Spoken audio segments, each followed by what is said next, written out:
Hello मेरे प्यारे बच्चों, स्वागत है आप सभी का एसपी स्टडी क्लासेस के एक और बेहतर वीडियो पर। तो बच्चों आज हम लोग पढ़ने वाले हैं क्लास 12 फिजिक्स के बारे में। फिजिक्स आपकी जो पूरी बुक है उस बुक का चाहे वो फर्स्ट पार्ट हो या फिर वो सेकंड पार्ट हो, हम दोनों पार्ट के जो इंपॉर्टेंट क्वेश्चन हैं, वेरी आईएमपी क्वेश्चन हैं, उनको आज के इस लेक्चर में डिस्कस करेंगे। और बच्चों ऐसे क्वेश्चन होंगे, अगर आप लोग क्वेश्चन पेपर या प्रीवियस ईयर मॉडल पेपर वगैरह सॉल्व करते होंगे तो वहां पर आपको क्वेश्चन 100% फंसते होंगे। तो इन्हीं क्वेश्चन को, क्या क्वेश्चन है सभी को ध्यान से समझिएगा और एक एक करके हर एक क्वेश्चन को नोट डाउन करिएगा और इन सभी क्वेश्चंस को आपको तैयार कर लेना है, क्योंकि आपके बोर्ड एग्जामिनेशन 2024 यानी कि बोर्ड एग्जामिनेशन 2024 के लिए जो है सबसे ज्यादा इंपॉर्टेंट है। बस आपको ध्यान से समझना और अच्छे से इसको तैयार करना है। जैसे बच्चों हमारा बोर्ड एग्जाम में कभी कभी क्वेश्चन पूछ लिया जाता है और एक क्वेश्चन आपका 3 से 4 नंबर में पूछा जाता है कि प्रकाश के व्यतिकरण से क्या तात्पर्य है। यानी कि बच्चों प्रकाश का व्यतिकरण क्या होता है इसके बारे में आपको बताना है। अब प्रकाश के व्यतिकरण से क्या तात्पर्य है, इसके लिए आवश्यक शर्तें क्या हैं। अगर व्यतिकरण से क्या तात्पर्य है और आवश्यक शर्तें पूछता है अगर एक साथ में, तो बच्चों याद रखना है क्वेश्चन सीधा सीधा आपका 5 नंबर में पूछा जाएगा। या फिर प्रकाश के व्यतिकरण से क्या संबंध है, इससे क्या तात्पर्य है, तो 3 नंबर में। और कभी कभी इसकी शर्तें पूछ लेता है तो वो हमारी 1 से 2 नंबर में पूछ लेता है। ठीक है, तो हम शर्तें भी पढ़ लेंगे, हमें इससे क्या तात्पर्य, इन दोनों क्वेश्चन को पढ़ लेंगे। यानी कि बोर्ड एग्जाम में हमसे अगर कुछ भी पूछा जाता है तो हमें छोड़कर नहीं आना है। जैसे बच्चों प्रकाश के व्यतिकरण से क्या तात्पर्य, इसको ध्यान से समझिए। देखिए, जब किसी माध्यम में एक ही आवृत्ति की एवं लगभग समान आयाम वाली 2 तरंगें, देखिए मान लीजिए कोई माध्यम है, किसी भी माध्यम में एक ही आवृत्ति, यानी कि उनकी आवृत्ति कैसी है, एक ही है और लगभग समान आयाम वाली, उनका जो आयाम है लगभग समान है। ठीक है, समान आयाम वाली 2 तरंगे एक दूसरे यानी कि क्या करती है, एक दूसरे के साथ चलती है। यानी कि जो दोनों तरंगे हैं एक साथ एक ही दिशा में चलती हैं। ठीक है, यानी कि एक साथ साथ चलेंगे और साथ ही उनकी दिशा जो होगी वो भी एक ही रहने वाली है, यानी कि एक दिशा में चलती हैं। तो उनके अध्यारोपण से बनी परिणामी तरंग की जो उनके अध्यारोपण उनके मिलने से बनी परिणामी तरंग की जो तीव्रता होती है वो कुछ बिंदुओं पर अधिकतम होती है एवं कुछ बिंदुओं पर बच्चों न्यूनतम होती है। यानी कि जब समान आयाम एवं समान आवृत्ति की 2 तरंगे एक साथ चलती हैं किसी एक माध्यम में, तो उनके जब वो दोनों मिलती हैं तो उनके किसी बिंदु पर परिणामी जो तीव्रता होती है कुछ बिंदुओं पर अधिकतम हो जाती है, यानी कि ज्यादा हो जाती है, और कुछ बिंदुओं पर बच्चों क्या होती है, कम हो जाती है। अब जिन बिंदुओं पर ज्यादा यानी कि अधिकतम होती है उन्हें हम क्या कहते हैं, और जिन बिंदुओं पर कम यानी कि न्यूनतम होती है उन्हें हम क्या कहते हैं। देखिए बच्चों, तो जिन बिंदुओं पर तरंग की तीव्रता अधिकतम होती है उसे संपोषी व्यतिकरण, यानी कि जिन बिंदुओं पर जो परिणामी तीव्रता है उसका मान अधिकतम होगा उनको हम क्या कहेंगे, संपोषी व्यतिकरण। और जिन बिंदुओं पर तरंग की जो तीव्रता होती है वो न्यूनतम होती है उसे बच्चों हम विनाशी व्यतिकरण कहते हैं। तो आपको याद रखना है संपोषी व्यतिकरण क्या होता है और विनाशी व्यतिकरण क्या होता है। तो जिन बिंदुओं पर परिणामी तीव्रता अधिकतम होती है उनको कहते हैं संपोषी व्यतिकरण, और जिन बिंदुओं पर परिणामी तीव्रता न्यूनतम होती है वहां उस स्थान को हम कहते हैं बच्चों विनाशी व्यतिकरण। यहाँ पर है तो अच्छे से समझ आ गया कि अध्यारोपण क्या होता है। ठीक है, तो अध्यारोपण से जो भी तरंगे बनती हैं तो जिन बिंदुओं पर परिणामी तीव्रता अधिकतम होती है उसे हम संपोषी व्यतिकरण, और जिन पर कम होती है या न्यूनतम होती है उन्हें हम विनाशी व्यतिकरण। ठीक है, तो ये हो गया प्रकाश का व्यतिकरण। ठीक है, अगला क्वेश्चन देखिए, प्रकाश के व्यतिकरण के लिए आवश्यक शर्तें क्या है। अगर इतना पूछा जाता है तो बच्चों 1 नंबर या फिर 2 नंबर में आपसे पूछा जाएगा। पर देखिए सबसे पहले आवश्यक शर्तों में अगर हम 1 से 2 शर्तें या फिर 3 शर्तें बात करेंगे सिर्फ बच्चों, पहली शर्त क्या है, प्रकाश के दोनों स्रोत से निकलने वाली तरंगों की कलाओं का अंतर स्थिर रहना चाहिए। देखिए जो तरंगे निकलती हैं दोनों स्रोत से निकली उनकी कला में जो अंतर होना चाहिए वो स्थिर रहना चाहिए, ऐसा नहीं बार बार चेंज होना चाहिए। ठीक है, अर्थात जो प्रकाश स्रोत होगा जहां से वो निकले होते हैं वो कला संबद्ध होनी चाहिए एक दूसरे के साथ। ठीक है, दोनों तरंगों के आयाम बराबर या फिर लगभग बराबर होने चाहिए। देखिए थोड़ा बहुत तो चलता है लेकिन दोनों तरंगे जो होंगे उनके आयाम बराबर होने चाहिए या फिर लगभग बराबर होनी ही चाहिए। ठीक है, अब बच्चों क्या आता है, तीसरा पॉइंट हमारे है दोनों स्रोत एक दूसरे से निकट होने चाहिए। देखिए ऐसा नहीं एक बिलग्राम में एक हरदोई में है, ऐसा नहीं होना चाहिए। ठीक है, यानी कि आपके जो दोनों स्रोत हैं वो एक दूसरे से निकट होने चाहिए, पास, एक आपका 10 किलोमीटर एक 20 किलोमीटर पर, ऐसा नहीं है। आपके दोनों स्रोत हैं एक 50 मीटर पर, ऐसा नहीं होना चाहिए। यानी कि दोनों स्रोत जो है बच्चों ये वो कैसे होने चाहिए, एक दूसरे के पास होने चाहिए। समझ में आ गया। तो ये थी प्रकाश के व्यतिकरण से क्या तात्पर्य है और प्रकाश के व्यतिकरण के लिए आवश्यक शर्तें। ठीक है बच्चों, अगला बच्चों क्वेश्चन हमारा है, किसी संधारित्र को एक सीमा से अधिक आवेश देना संभव नहीं है, क्यों। यानी कि कोई एक संधारित्र है उसको एक सीमा है उतना ही हम आवेश दे सकते हैं, उससे ज्यादा आवेश देना है उसमें संभव नहीं है, ऐसा क्यों होता है। देखिए बच्चों इसको ध्यान से समझिएगा। संधारित्र में को लगातार आवेश देते रहने से, जो हमारा संधारित्र है उसको अगर हम लगातार आवेश देते रहेंगे तो इनके प्लेटों के बीच विभवांतर में धीरे धीरे वृद्धि होती जाएगी। यानी कि वृद्धि होने का मतलब विभवांतर धीरे धीरे बढ़ता चला जाएगा। यानी कि बच्चों जो संधारित्र है उसकी जो प्लेटें हैं उनके बीच में लगातार हम अगर आवेश देते रहेंगे तो उनके बीच में जो विभवांतर है वो बढ़ता चला जाएगा। एक विशेष स्थिति आ जाने पर, एक विशेष कंडीशन आ जाएगी, विशेष स्थिति आ जाने पर प्लेटों के बीच जो प्लेट होती है उनके बीच के माध्यम का जो वैद्युत रोधन होता है, वैद्युत रोधन का एक कार्य करता है, वो वैद्युत रोधन क्या हो जाएगा बच्चों, टूट जाएगा। यानी कि जब आवेश देते ही रहेंगे उसके विभवांतर में वृद्धि होती चली जाएगी, एक ऐसा समय आ जाएगा तो उनके बीच में जो वैद्युत रोधन लगा होता है वो वैद्युत रोधन टूट जाएगा और संधारित्र चिंगारी उत्पन्न करके विसर्जित हो जाएगा। और बच्चों जो हमारा संधारित्र होगा वो चिंगारी उत्पन्न करेगा और विसर्जित हो जाएगा। इसीलिए क्योंकि वो चिंगारी उत्पन्न करके विसर्जित हो जाएगा, इसीलिए हम संधारित्र को जितना चाहे आवेश नहीं दे सकते, अपनी मर्जी से आवेश नहीं दे सकते, एक लिमिटेड ही आवेश हमें देना रहेगा। समझ में आया? तो किसी भी संधारित्र को अगर हम एक सीमा से अधिक अगर आवेश देते हैं तो ऐसा संभव नहीं है। क्यों नहीं है? क्योंकि उसके बीच में लगा हुआ वैद्युत रोधन टूट जाएगा अधिक विभवांतर होने के कारण, और जैसे टूटेगा उसमें चिंगारी उत्पन्न होगी और वो विसर्जित हो जाएगा, वो किसी काम का नहीं रहेगा। अगला क्वेश्चन है बच्चों वैद्युत विभव की परिभाषा, यानी कि वैद्युत विभव क्या होता है, मात्रक बताना है तथा इसकी बीमा लिखिए। और एक क्वेश्चन बोर्ड एग्जाम में 3 नंबर में पूछा गया है और कई बार पूछा गया है। ठीक है बच्चों, देखिए पहले हम वैद्युत विभव की परिभाषा बात कर लेंगे, फिर हम मात्रक देख लेंगे सूत्र के साथ, फिर हम इसकी बीमा भी डिस्कस कर लेंगे। ठीक है, तो परिभाषा की बात करें तो वैद्युत क्षेत्र में किसी बिंदु पर, देखिए वैद्युत क्षेत्र में किसी भी बिंदु पर, क्या इसकी बात करें वैद्युत क्षेत्र की, यानी कि जो वैद्युत क्षेत्र होता है उसके अंदर किसी बिंदु पर वैद्युत विभव परीक्षण आवेश, यानी कि उस पर क्या होना चाहिए, वैद्युत विभव यानी कि परीक्षण आवेश जिसको हम कहते हैं Q0 को अनंत से, उस परीक्षण जो वैद्युत विभव होता है परीक्षण आवेश जो होगा उसको Q0 से प्रदर्शित करती है, उसको अगर अनंत से किसी बिंदु तक लाने में जो किया गया कार्य W है, यानी कि जो W होता है वो परीक्षण आवेश Q0 के अनुपात के बराबर होता है। यानी कि जो उसके लाने में किया गया कार्य जो होता है वो परीक्षण आवेश जो Q0 जो होता है उसकी के बराबर होता है। ठीक है, यानी कि अतः वैद्युत विभव को हम बच्चों B से लिखते हैं, W अपान होता है Q0। और एक क्वेश्चन आपको याद रखना है क्योंकि इस पर बोर्ड एग्जाम में न्यूमेरिकल भी हमको फंस सकते हैं। ठीक है,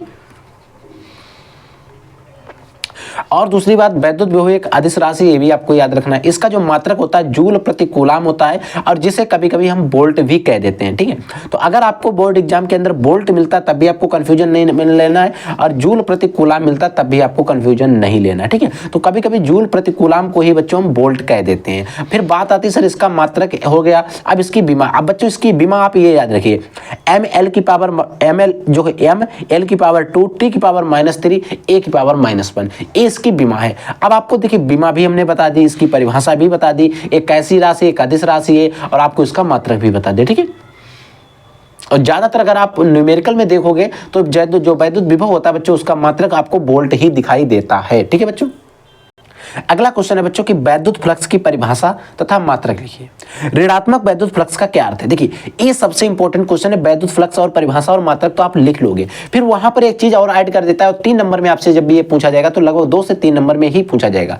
ऋणात्मक वैद्युत फ्लक्स का क्या अर्थ है, और आपको याद रखना है अगर क्वेश्चन कितने भी नंबर में पूछा जाए और लगभग 1 नंबर में यही रहेगा कि ऋणात्मक वैद्युत फ्लक्स का क्या अर्थ है, यानी कि ऋणात्मक वैद्युत फ्लक्स क्या होता है। और अगर आपने छोड़ दिया तो आपका लगभग समझ सकते हो क्या होता है, हम आपको बताएंगे ऋणात्मक वैद्युत फ्लक्स क्यों होता है। ठीक है, सबसे पहले वैद्युत फ्लक्स की परिभाषा, वैद्युत क्षेत्र में स्थित, देखिए वैद्युत क्षेत्र में स्थित क्षेत्रफल से, जो हमारा क्षेत्रफल होगा उस वैद्युत क्षेत्र का, उस क्षेत्रफल से अभिलंबवत दिशा में गुजरने वाली, जो अभिलंबवत दिशा में गुजरने वाली वैद्युत बल रेखाओं की संख्या को हम वैद्युत फ्लक्स कहते हैं। ये चीज आपको पता ही है। ठीक है बच्चों, इसका जो मात्रक होता है न्यूटन मीटर स्क्वायर प्रति कूलाम होता है, या फिर वोल्ट मीटर आपको मिल सकता है। क्या होता है? न्यूटन मीटर स्क्वायर प्रति कूलाम या फिर आपको वोल्ट मीटर, आपको दोनों आपको याद रखना है। कभी कभी बच्चों ये भी आपको बोर्ड एग्जाम में पूछ सकता है और कभी ये भी पूछ सकता है। ठीक है, अब बच्चों बात आती है सर इसका ऋणात्मक वैद्युत फ्लक्स का क्या मतलब है। देखिए यदि बल रेखाएं बंद पृष्ठ से अंदर की ओर जाती हैं, देखिए जो बच्चों वैद्युत बल रेखाओं की संख्या के अनुपात को जो संख्या होती है उन्हीं के जो संख्या वैद्युत बल रेखाओं की जो संख्या होती है उन्हीं को वैद्युत फ्लक्स कहते हैं। तो वैद्युत बल रेखाओं की जो संख्या होती है, रेखाएं होती हैं,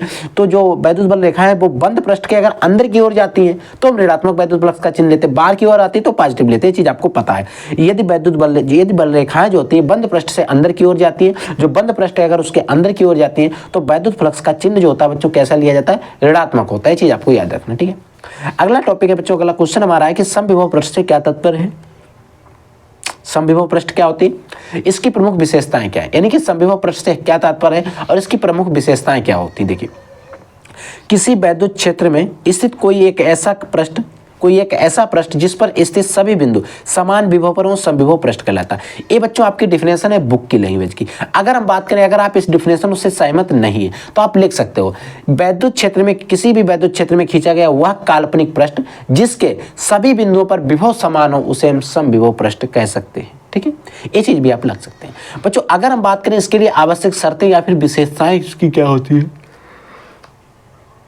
तो विशेषता में आपको याद रखना है, किसी भी आवेश को समविभव पृष्ठ के, कोई भी अगर आवेश है तो अगर वो समविभव पृष्ठ के एक बिंदु से दूसरे बिंदु तक ले जाने में जो किया गया कार्य होगा वो शून्य होगा। यानी कि समविभव पृष्ठ है, उसमें एक आवेश को किसी एक स्थान से दूसरे स्थान तक ले जाएंगे तो ले जाने में जो वर्क डन करना पड़ेगा वो क्या होगा, शून्य होगा। ठीक है, दूसरा है कि समविभव पृष्ठ के समीप वैद्युत क्षेत्र की दिशा जो होती है, समविभव पृष्ठ उसके अगर पास में जो समीप में वैद्युत क्षेत्र की दिशा होगी समविभव पृष्ठ के लंबवत होती है। चीज आपको याद रखना है। ठीक है बच्चों, अगला बच्चों है प्रकाश वैद्युत कार्यफलन की व्याख्या कीजिए। यानी कि प्रकाश वैद्युत कार्यफलन क्या होता है, इसको ध्यान से समझना क्योंकि ये क्वेश्चन आपका बोर्ड एग्जाम में कई बार आया हुआ है। देखिए, प्रकाश विद्युत कार्यफलन जो होता है वो क्या होता है। अब हम बात करते हैं प्रकाश विद्युत कार्यफलन। देखिए, धातु पृष्ठ से जो हमारी कोई एक धातु है, उस धातु पृष्ठ से अगर हमें इलेक्ट्रॉन निकालना है, देखिए धातु पृष्ठ से किसी प्रकाश इलेक्ट्रॉन को बाहर निकालने के लिए, देखिए अगर कोई एक धातु पृष्ठ है, कोई एक धातु उसका पृष्ठ है, तो उस धातु पृष्ठ से किसी भी प्रकाश इलेक्ट्रॉन को बाहर निकालने के लिए, उसको क्या करने के लिए, बाहर निकालने के लिए, अर्थात मुक्त कराने के लिए, यानी कि बाहर निकालने के लिए कह सकते हैं या फिर हम कह सकते हैं मुक्त कराने के लिए आवश्यक न्यूनतम ऊर्जा को धातु का कार्यफलन कहते हैं। हम इतना लिखकर अगर छोड़ देते हैं, 1 नंबर में आता तो हमें पूरा 1 नंबर मिल जाएगा। अगर 2 नंबर में या फिर 3 नंबर में आता है तो हमें कुछ और भी इसमें लिखना पड़ेगा। इसे W से प्रदर्शित करते हैं। इसका सूत्र होता है W = h न्यू 0। क्या होता है, W होता है h न्यू 0। ये इसका सूत्र होता है कार्यफलन। ठीक है, यदि आपतित प्रकाश की आवृत्ति, यदि जो आपतित प्रकाश जो उस पर हम प्रकाश डालेंगे इलेक्ट्रॉन निकालने के लिए, आपतित प्रकाश की आवृत्ति जो होगी उसको भी लिखेंगे, लेकिन हम यहाँ पर जो आवृत्ति डालेंगे देहली आवृत्ति, जिसको हम लिखते हैं बच्चों V0 से। ठीक है, न्यू 0 से।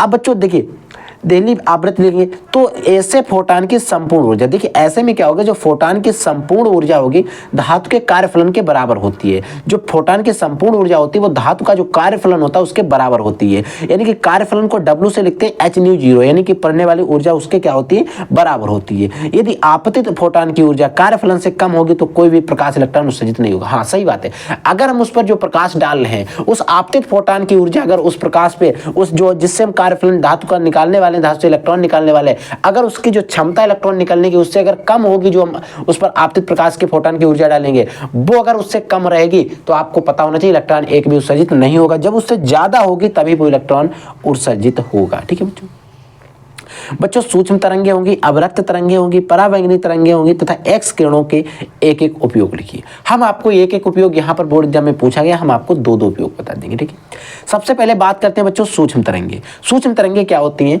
सूक्ष्म तरंगों का उपयोग उपग्रहों की लंबी दूरी के बेतार संचार में, यानी कि जो सूक्ष्म तरंगे होती हैं इनका जो उपयोग होता है उपग्रहों की लंबी दूरी के जो बेतार संचार में भी किया जाता है, तथा विमान संचालन के जो रडार प्रणाली होती है उसमें भी हम सूक्ष्म तरंगों का उपयोग करते हैं। ठीक है बच्चों, अगला आता है बच्चों अवरक्त तरंगे।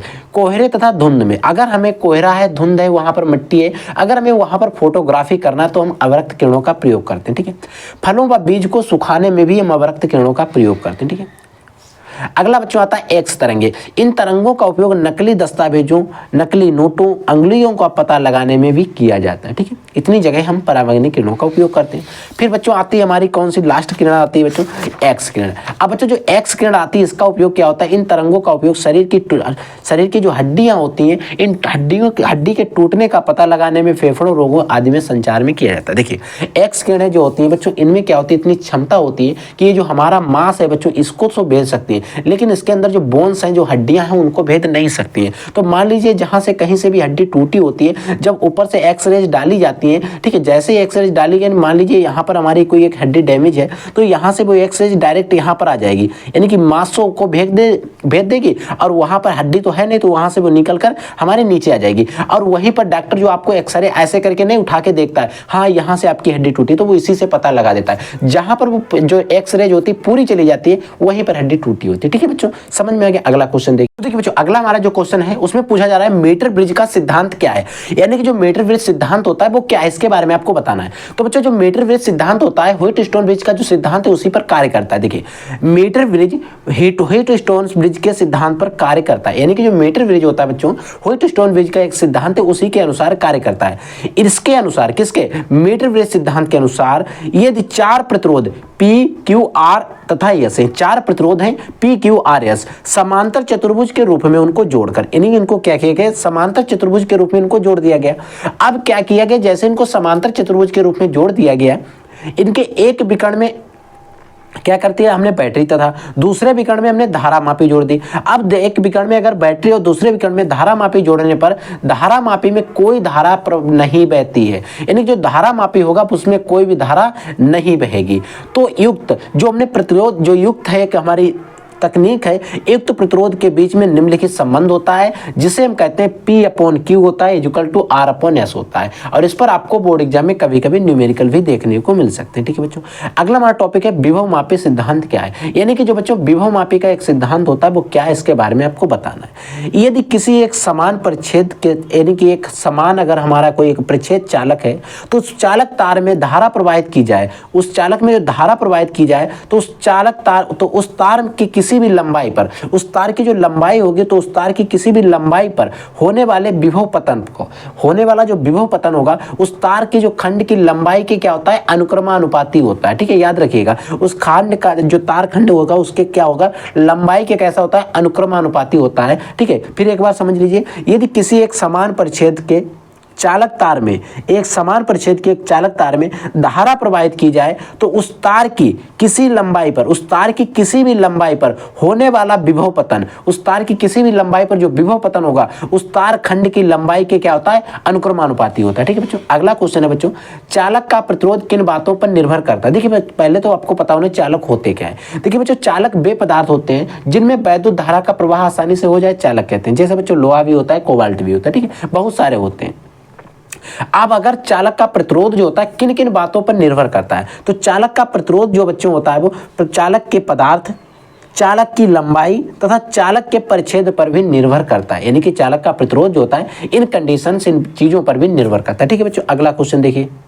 अगला क्वेश्चन है बच्चों कि 1 एम्पीयर की परिभाषा दीजिए। देखिए कभी कभी हमें बोर्ड एग्जाम में पूछ लिया जाता है कि 1 एम्पीयर पर टिप्पणी कीजिए या फिर 1 एम्पीयर की परिभाषा दीजिए, तो आपको पता होना चाहिए 1 एम्पीयर होता क्या है। देखिए 1 एम्पीयर वह वैद्युत धारा है, 1 एम्पीयर वह वैद्युत धारा है जो वायु या फिर निर्वात में, जो वायु में भी और निर्वात में भी 1 मीटर, एक दूसरे से 1 मीटर की दूरी पर, एक दूसरे से 1 मीटर की दूरी पर, 1 मीटर दूरी पर स्थित, 1 मीटर दूरी पर स्थित दो सीधे एवं समांतर, याद रखिए, दो सीधे एवं समांतर तारों में प्रवाहित होने पर, 1 मीटर दूरी पर अगर दो स्थित जो दो सीधे एवं समांतर तार हैं उनमें प्रवाहित करते हैं, तो प्रवाहित होने पर प्रत्येक तार की, जो हमारा तार होगा, प्रत्येक तार की प्रति मीटर लंबाई पर 2 × 10⁻⁷ न्यूटन का जो आकर्षण या फिर प्रतिकर्षण बल उत्पन्न करती है, वही बच्चों हमारा 1 एम्पीयर होता है। ठीक है बच्चों, तो आई होप आज के जो भी हमने आपको क्वेश्चन बताया आपको अच्छे से समझ में आ गया। अगर आपके मन में कोई भी डाउट रहता है, कोई ऐसा क्वेश्चन रहता है जो आपको नहीं पता है,